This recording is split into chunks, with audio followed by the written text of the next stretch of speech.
we challenge it in the Supreme Court, and it's a reported judgment of the Supreme Court.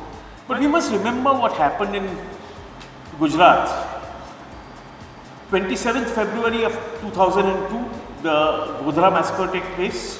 He says that the law and order is completely collapsed. This is NHRC's report. Before anybody came in, before Zakia Jafri complaint came or anything of that sort, NHRC makes a report. This is what has happened.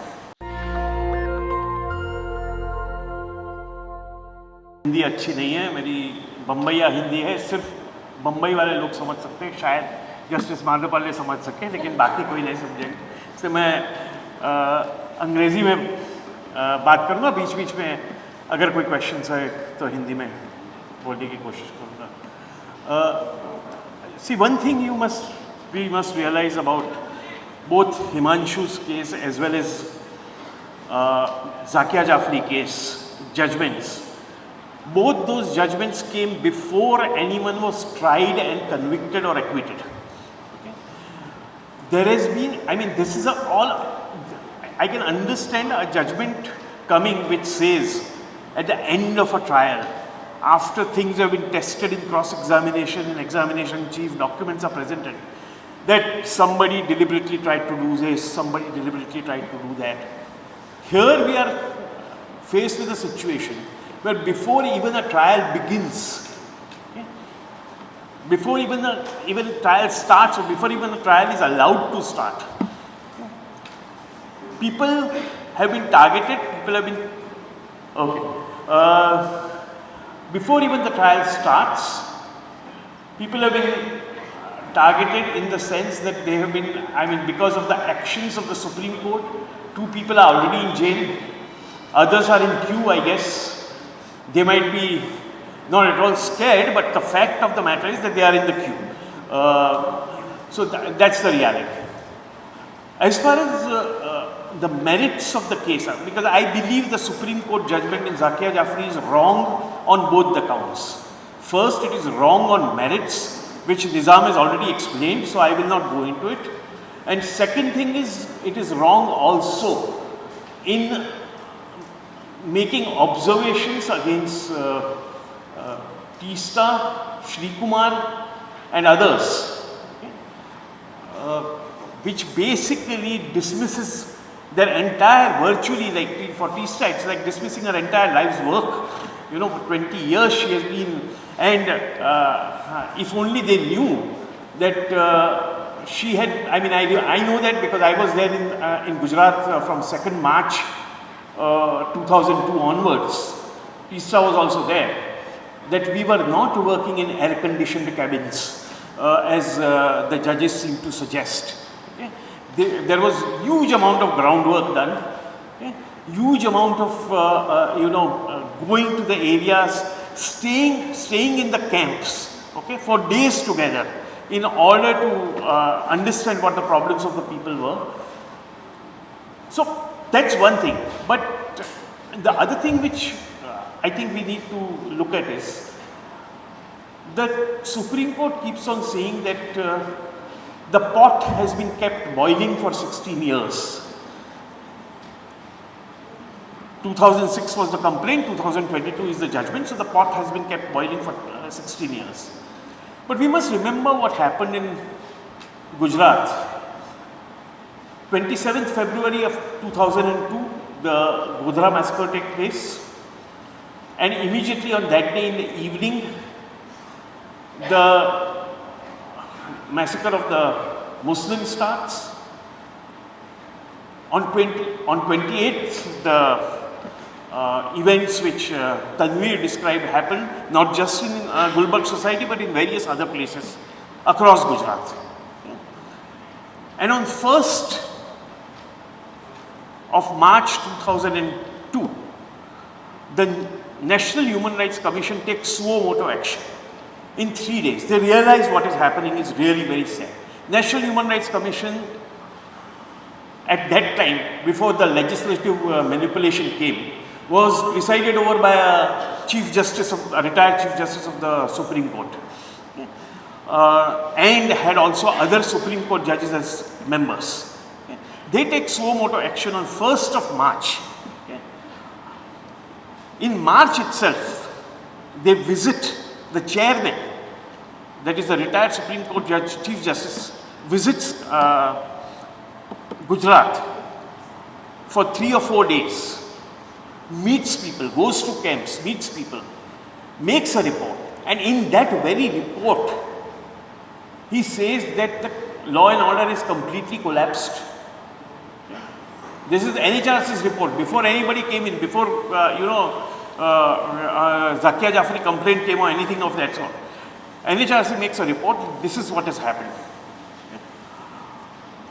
Again in May, they file a second report saying that the FIRs, the police are botching up the FIRs deliberately, and you need to change all the executive officers. They make a recommendation. They say the camps facilities are very bad. They say that the hate speeches which are going on are very vitriolic. This is what the NHRC says by May 22 in their own reports. The pot was already heating up then, and by a retired Supreme Court Chief Justice. Please understand that. Pot doesn't start boiling in 2006. In 2003, NHRC, in one of its rare moments, goes to the Supreme Court, files a petition. 2 petitions are filed. One petition is in respect of Zahira Sheikh, Best Bakery case, where NHRC says very categorically, NHRC says that look, that case has collapsed because of the kind of atmosphere which exists in Gujarat today. Obviously, who is responsible for that atmosphere? We all know. Okay. So, because of the kind of atmosphere, in 2003 they filed a case saying that Zahira Sheikh's case, where everybody has already been acquitted, should be retried and should be transferred outside Gujarat. NHRC files a petition. After that, Zahira also files, Zahira and Tisra file a petition, but NHRC takes the lead in this. In that petition, the Supreme Court comes to the conclusion that yes, the situation in Gujarat is not something by which we can allow the trial to go on in Gujarat. A retrial has to be conducted, it has to be moved out of Gujarat. Why did the Supreme Court say that in 2003 if everything was hunky-dory, as the Supreme Court now seems to be suggesting? So in 2003 this happens. 2003 itself, and this is important, before the matter, I mean when the matter was pending in High Court, an appeal in respect of Best Bakery was going on in the Gujarat High Court. Gujarat High Court, while deciding that appeal, makes an observation that Tisra Satalwad and Mihir Desai, that is me, are anti-national people. It's a statement in the judgment, okay, are anti-national people and should not be tolerated. This is an observation made in the judgment in 2003. We challenge it in the Supreme Court, and it's a reported judgment of the Supreme Court, where the Supreme Court says that without giving an opportunity of hearing to these people, under what provision of law you are making remarks against these people, and they strike down these remarks. And now see what happens now in 2022.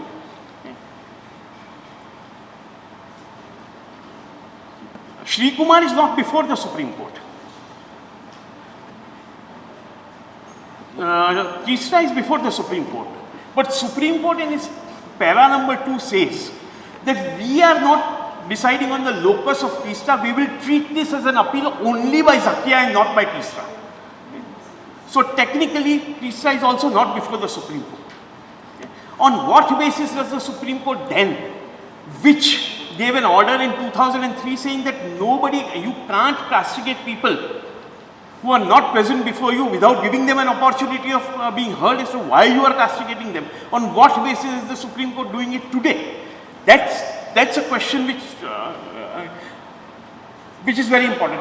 Again, in 2004 or towards the end of 2003, National Human Rights Commission, now presided over by another retired Chief Justice of the Supreme Court, files a petition in the Supreme Court saying that Gujarat situation, and they are doing reports from time to time. They have appointed a special reporter saying that the Gujarat situation is bad. There are 8 trials which are very, very important, which included Gulbarg, Naroda Patia, Naroda Gam, Gojara, etc., various trials which are very important, and those trials should be shifted out of Gujarat. This is what the NHRC is saying.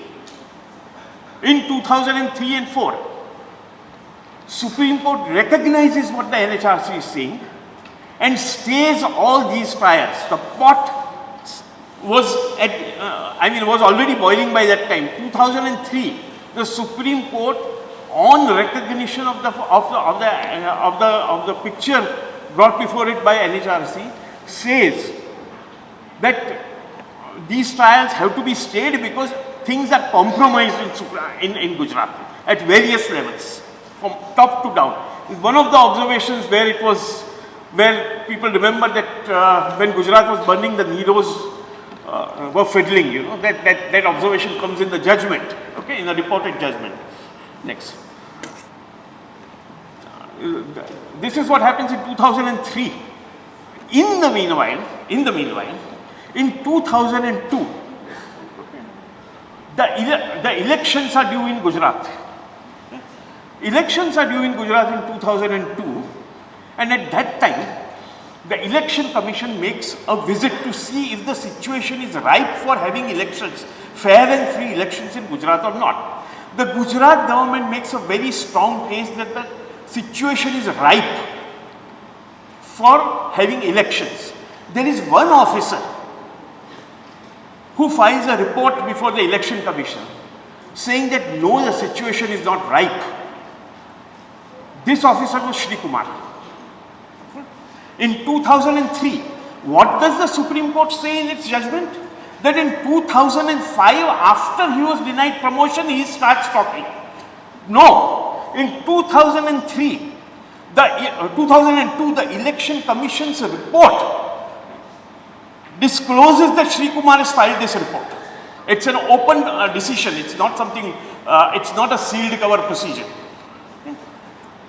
Shri Kumar files various reports before, and he was the Joint Director of Police Intelligence at that time, Additional Director of Police Intelligence at that time.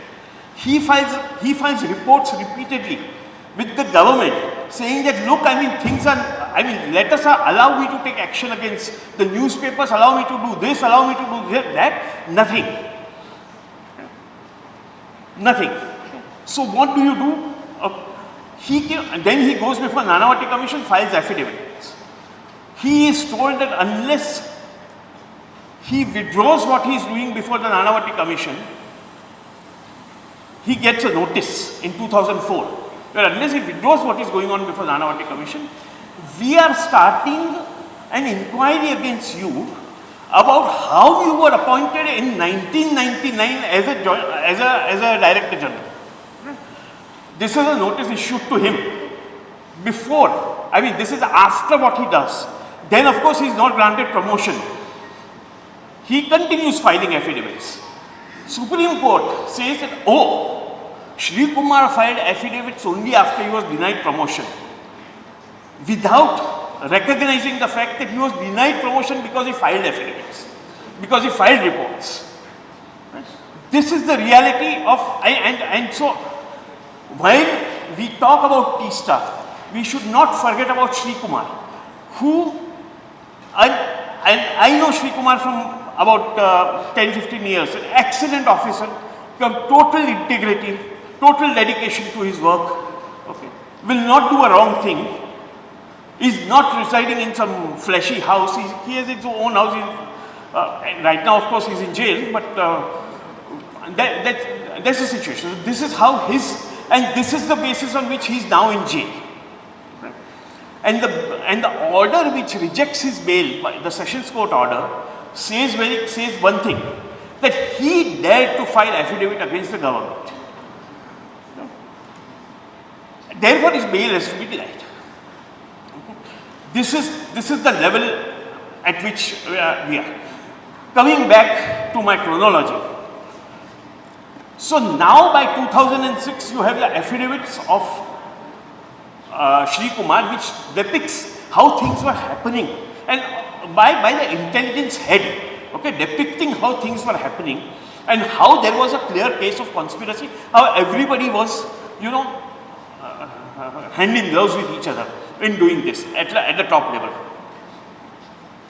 There is also a people's tribunal which is set up, okay, presided over by Justice Shri Krishna, Justice Sawant, Justice Suresh.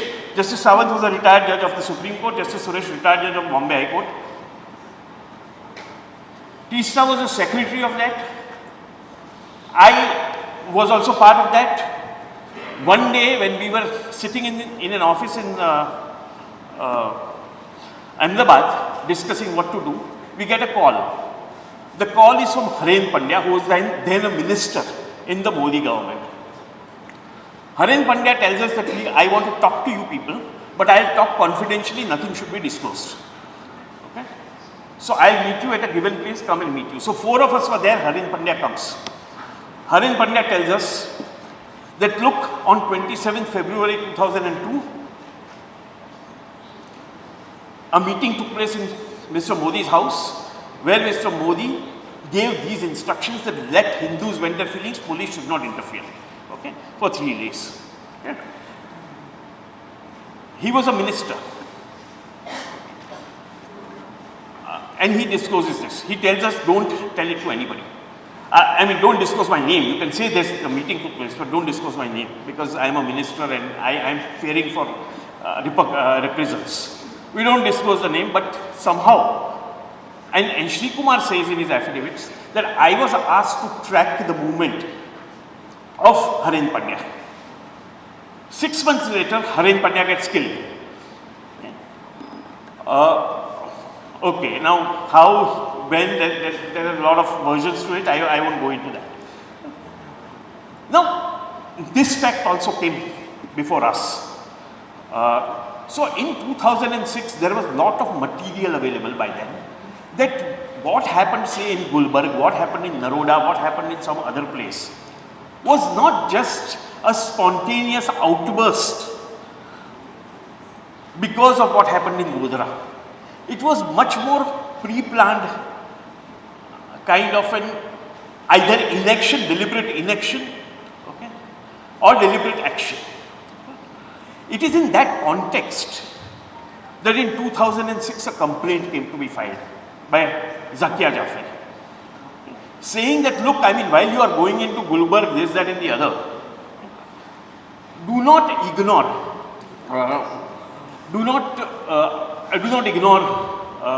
I mean, while there may be some spontaneity here, spontaneity there, it was something which was a deliberate plan at a larger level. There were hate speeches, there were various other things. So do not only confine your investigation to individual cases. Look at the larger conspiracy, the larger interaction. That was what the complaint was about in 2006. She goes to the High Court because her complaint is not acted upon by the police authorities. High Court rejects the petition and she manages to reach the Supreme Court then. Because that's a legal procedure available within our hierarchy. You go to the High Court rejects, you go to Supreme Court. That's what she did. In the meanwhile, those 8 trials, which had been stayed by the Supreme Court in 2003, which I told you, come up for hearing in 2008. And at that time, the Supreme Court says that, look, we are not transferring these trials outside Gujarat, but we will not allow the Gujarat police to investigate this. We will not allow their special PPs chosen by them to try these cases. We will appoint instead a special investigating team. So even in 2008, please understand this, the Supreme Court is not trusting the Gujarat police. The Supreme Court is not trusting the prosecutors who are supposedly selected after an advertisement and interview and all that. Okay. The Supreme Court is not trusting any of this. Even in 2008, the pot is boiling already. Okay. We have not started boiling the pot. NHRC did it, Supreme Court has been and remember one thing, this and then the Supreme Court says the same SIT will also look into Zakia Jafri's complaint. Okay? Supreme Court says that. Finally, please remember that SIT case, the NHRC case of 2003 came to an end in 2018, okay, in the Supreme Court. It took 15 years for the Supreme Court to decide that case. 2018 it was finally disposed of. Anyway, Zakia Jafri's complaint carries on. Finally, the investigating agency SIT says we have completed the investigation. We are so the court says that, okay, now you have to go back to the magistrate, and court specifically says in its order that if you are dropping any of the 63 accused from this, and one of the 63 accused was Mr. Modi, and then there are various other accused who were named in that complaint. If you are dropping any of these accused from your charge sheet, you must give notice to Zakia Jafri and hear her. This is Supreme Court's order in 2011. So they drop all the accused, forget one. Okay. So they drop all the accused. Now when they drop all the accused, obviously they give notice to Zakia Jafri. Why? Not because she is jumping up and down to come and intervene. Supreme Court has said you must give notice. We haven't, the Supreme Court's order. So we are just complying with Supreme Court's order by going there and filing. And the normal method of opposing a closure petition is by filing a protest petition. So we file a protest petition, which is rejected. We go to High Court, rejected, we go to Supreme Court. National Dastak की आपसे गुजारिश है कि अगर इसको बचाना चाहते हैं तो नेशनल दस्तक को सब्सक्राइब करने के लिए रेड कलर के सब्सक्राइब बटन को दबाएं, फिर बेल आइकन की घंटी दबाएं। नेशनल दस्तक को बचाने के लिए बहुत जरूरी है कि हर खबर को शेयर करें, लाइक करें, कमेंट जरूर करें।